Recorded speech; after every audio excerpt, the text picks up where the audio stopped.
Hello friends, happy Friday. Welcome back to my channel. My name is Victoria and welcome to probably the first monthly wrap up we've done in quite a while.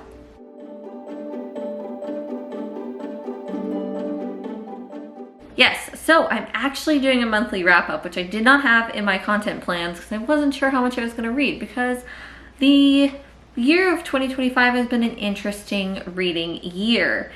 In fact, I read more books this month than I read the last 3 months, or almost equal, like total together.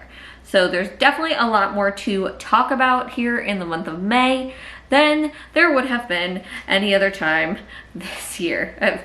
Since like February, I think that was my last big reading month.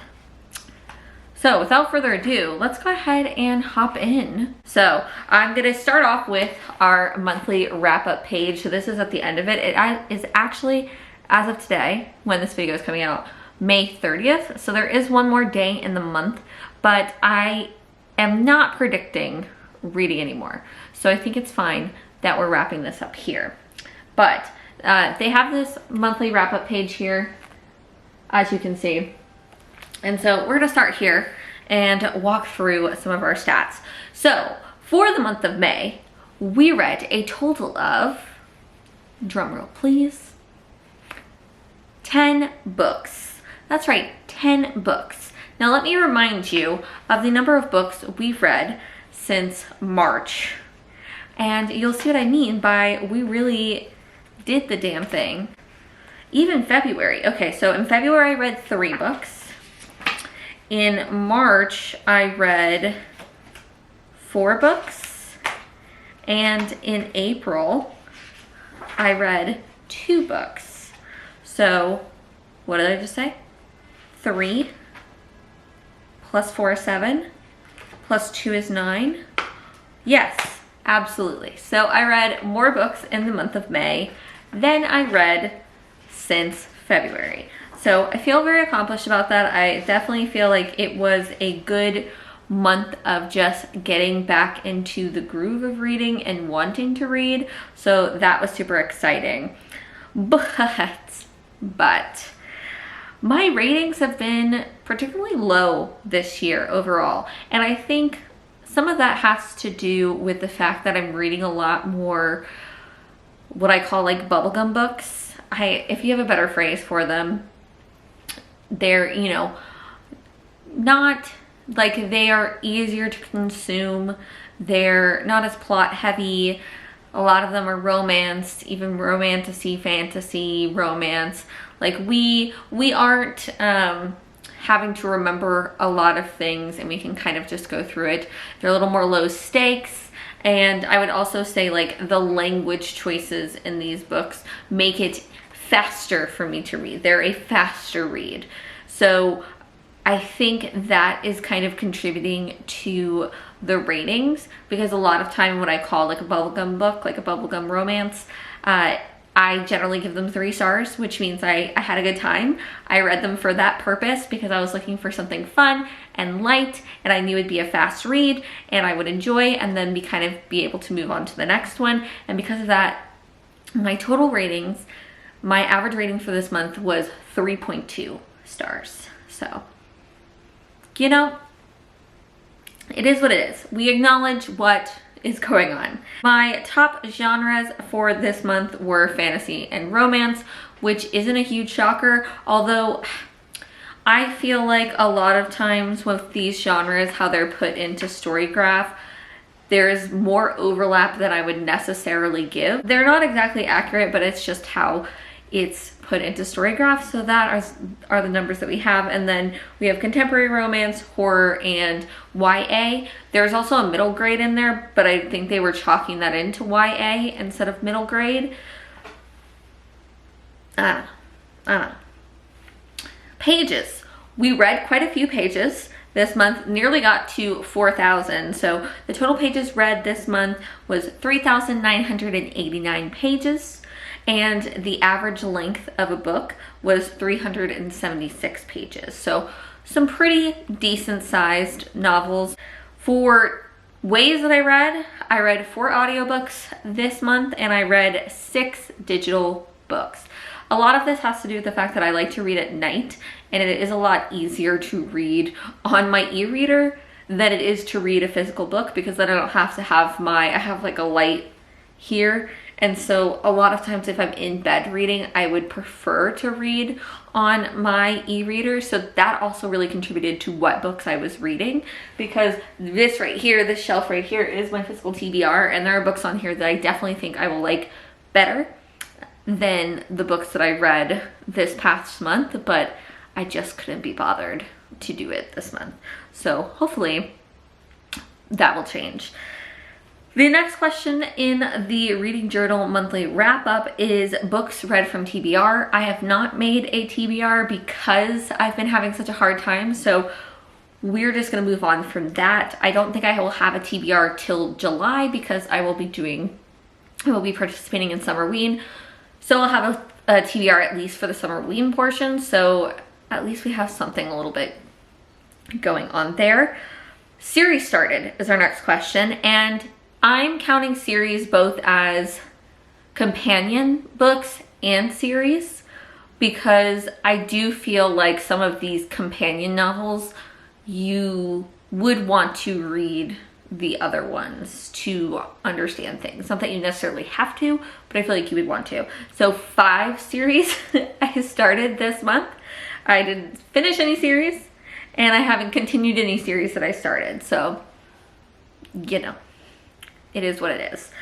The amount spent on books is the next question. I spent $19.46, and the 2 books I bought were Paladin's Grace by T. Kingfisher. I bought a digital copy of this one, and I also bought The Romance Rivalry by Suzanne Lee. I bought the digital copy of this one as well. So both of those were the purchases I made. I did not make any physical book purchases, although I did get my Emily Wilde books in May, but I purchased them prior to receiving them, so we're not going to count them for this month. I will say, as you would have seen when I looked this up, I had no 5 stars again this month. So, you know, doing our best here, doing our best. Okay, so that is a general monthly overview. Now let's just dive a little bit into the books and my thoughts on them. I actually, because I've been forgetting things more frequently, have been trying to put the names of characters in my little notes here, because when you read a book fast, sometimes those names just right out. So I wanted to make sure.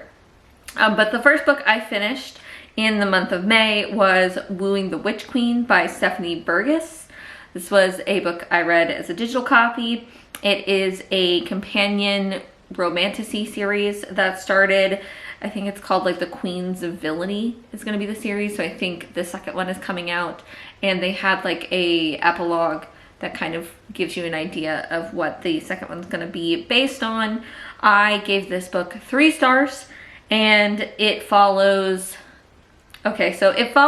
Queen Saskia, who is a witch queen, the witch queen in the title, and she basically has just taken over her realm from her evil uncle, and she's looking for a warlock to organize her library. Enter Fabian, whose name is not actually Fabian. I think it might be Finn too, but I cannot remember his name, and it was not in the description, so weird, you know, bear with me. But you quickly find out that he is a nobleman escaping a terrible situation for himself, and he is mistaken as a warlock and decides to just go ahead and take this position because he was hoping to receive clemency from the Witch Queen to protect himself and kind of get out of his situation. And a romance ensues along with a bunch of other political things going on in the background. It was a fun time. That's really what I have to say about it. I'm going to read the next book. The next books I read was The House Witch, which I listened to in audio. I did read this digitally just to try to catch up because it is a fairly hefty novel. I believe, do I have the page count on it? So The House Witch is 468 pages, and she's a chunky girl. I gave that one 3 stars. Like I mentioned, it is definitely more of a cozy fantasy. We're following Finn Ashowen, who becomes the newest cook for the king and queen of Daxaria in their castle, and we basically are following Finn as he builds new relationships, gets himself into all sorts of situations, and are setting up a further plot. I will note that this really like is not 3 separate stories, whereas like volumes, which I will call the second one volume 2, because it picks up right where it's left off, and so it's really just one continuous story, and it doesn't feel, there isn't like a resolution too much at the end of these books, because we are just picking up where we've left off. The next book that we finished in the month of May was Phantasma. And I know there was a vlog where I talked more thoroughly about this, and I know this is a pretty popular book right now by Kaylee Smith. So this first book, and I think now it's going to be 4 of these companion novels, is following Ophelia, who is the eldest Grimm sister, and at the beginning of the book her mom dies, and Ophelia basically becomes this necromancer, takes this magic, but she finds out that her mom had basically put them in debt and they're going to lose their house. And so with this situation, her younger sister Genevieve runs off, and Ophelia figures out that she's going to this thing called Phantasma, and Phantasma is essentially like a game where people go through like the 9 rings of hell in order to try to win, and then if you win you get a wish. And so she's trying to find her sister. I talked at length about this book, so I won't go too deep into it, but I gave it 3 stars. This one, again, I would call this paranormal romance. I wouldn't call this romantasy. It does take place in a version of our world, and so there is fantasy elements in this, but all of the monsters and things that we're seeing are really more paranormal in fashion, ghosts, demons, things like that. So I would really call this a paranormal romance and not a romantasy. I also read in this companion series that just came out, and that's Enchantra by Kaylee Smith. I liked this book better than Phantasma because I was more interested in Genevieve, who is the second Grimm sister, because she doesn't have powers like her mother and Ophelia does, or do. And so we follow her. She's kind of on a journey of her own to find her place, since she never felt like she had a place in her family, and she ends up at a old friend of her mother's house and kind of gets stuck in this weird deadly games that the siblings of her mom's old friend play. And we have got like a fake marriage to this guy named Rowan, and it's kind of grumpy sunshine trope, and I was really having a good time. But the thing I've noticed with both of these books is like the wrap up at the end is a little abrupt, and I feel like both times I was kind of like, oh we're done, we built all that up, and then we just kind of like wrap it up and we're done. It's a little strange for me. It's a little jarring. So I also gave that one 3 stars because it really, that like took me out of it a little bit. Next, after that, I did listen to Kiki's Delivery Service, and I gave that one 4 stars. It's a lot like the movie, but a little bit more just vignettes of the story, opposed to having like a more dramatic end that the movie had. And I think like maybe I would have liked it more too if I hadn't listened to it at the time I did. I think I just wasn't in the mood for that cozy type of book when I was listening to it. Then I went ahead and tried my first Jessa Hastings book. I read The Conditions of Will, and I gave that 3.5 stars. So this book is from the author who wrote the Magnolia Park series. Like I mentioned, I haven't read those books or The Daisy Hates or anything like that, but we're following Georgia as she goes back home because she finds out that her father dies, and so she's kind of going back home after a long time, and just like a lot of family drama and things to unpack. And so all of that was pretty interesting. I think the reason I didn't like the book so much is I don't know if Jessa Hastings' writing is necessarily for me. It took me a while to get used to. I also noticed quite a few typos in the digital copy, at least. And like, I noticed them enough that it kind of like threw me off a little bit. And I really liked the second half of this book, and it has stuck with me. But yeah, the first half I was kind of unsure about. So I think it's gonna stick at the 3.5. The next book I read was The Romance Rivalry by Suzanne Lee. So I picked this one up. I had seen it somewhere, and it was really pitched as this is definitely like a love letter to the romance genre and also to like the booktube community. So I was kind of interested to pick it up. It is like a college romance. We're following two booktubers who end up in the same college. Our main character is Irene, and then our lead male character is Aiden, and we have a lot of playing around with like romance tropes. They're trying to see who can fall in love using all the tropes, and it was a good little time. Like I said, this one was a 3 stars. I had fun. It was kind of what I thought it was going to be, but I did really enjoy like all the nods that the author gave both to the booktube community and to the romance reading community. So I thought that was really cute. After that, we took a little bit of a dive because I read or listened to Go the Distance by Jen Kalanita, which is the 11th book in the Disney's A Twisted Tales like YA reading series, and it really wasn't for me. It followed Meg and right like after everything happened in Hercules, and I just think like the writing and the character development just wasn't right and just didn't sit right. The idea was interesting of Meg going on her own quest to become a god and be able to be with Hercules, but it just really, I was just ready for it to be over.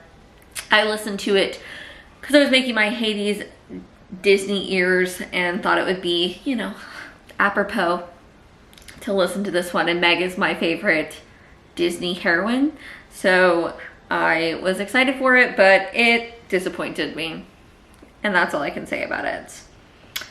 The next book, I mentioned this already because I said I purchased it, but the next book I picked up was Paladin's Grace by T. King Fisher. I gave this one 3.5 stars.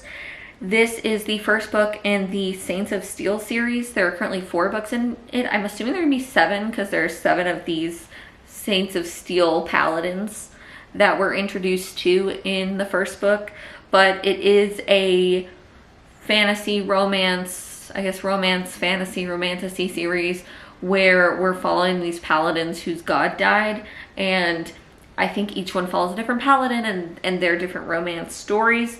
I liked it. I think that I'm curious to see if I'll like the other books better than I like this one because I give it 3.5 stars. And a lot of it was like, I felt a little jarred because we really were kind of slow in the beginning, introducing a lot of different things, introducing the characters, kind of this weird like romantic connection between Stefan, who's our first paladin we're introduced to, and Grace, his love interest. But there was plot in this book, and it kind of just like swept up in the second half. Like we were suddenly like, I was like, oh, lots of plot that we're dropping this into, and I was just kind of surprised by it. So I don't know, it kind of threw me off. So I think 3.5 stars is a solid one. I'm curious to see if I'll like the other ones better because, you know, we kind of had this set up, so maybe with the plot it'll flow a little bit better than I thought this one did. And finally, that brings us to the last book that I just finished in May, and that is The House Witch, Volume 2 by Delman Hatch, which I listened to through audio. Like I mentioned, I actually enjoyed this one a lot better than the first one. I gave it 4 stars. I think because I was familiar with all the characters and we already had a lot of these plot lines set up, it was just a continuation, and we were really delving into a couple different plots and kind of moving the story along, and I was very invested in seeing where they were going. So I am excited to read the next one. Maybe it'll be a 5-star for me. That would be cool. But I have already put it on hold in the library. I put both of them on hold. So next time it comes in there is the next time I'll be reading it. But I was happy to see that I enjoyed this one a lot more. And happy to see that I was kind of worried for a second about where this book was going and thought it was going to get really depressing, but it didn't. So I was happy about that. So yeah, that is my May reading wrap up. I am currently in the middle of Deathless by Catherine Falante. I was hoping to finish that by the end of this month, but I think I probably will finish it maybe sometime this weekend. I don't know if it'll be tomorrow. So I'm not including that because I'm really not sure how I feel about that book yet. So I don't want to tell you too much about it. But that is my May wrap up. I would love to hear how your reading month went in May, so feel free to let me know if you had any books that really like blew you out of the water, or if it was kind of a weird month for you as well. And if you have any recommendations for me of books to pick up, I am always open to hearing it. Do you feel like sticking around for more bookish and nerdish content? I upload every Friday. And until next time, I hope you read a good book. I hope you find some joy. And most importantly, I hope you do something to make the world a better place. And I will see you in my next one. Bye!